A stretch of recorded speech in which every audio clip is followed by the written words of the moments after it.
पेश खिदमत है इब्न इंशा का एक खूबसूरत कलाम, चल इंशा अपने गाँव में। यहाँ उलझे उलझे रूप बहुत, पर असली कम बहरूप बहुत।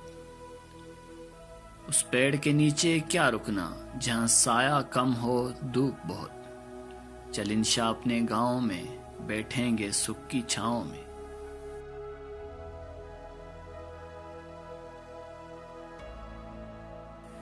क्यों तेरी आंख सवाली है, यहाँ हर एक बात निराली है। इस देश बसेरा मत करना, यहाँ मुफलिस होना गाली है।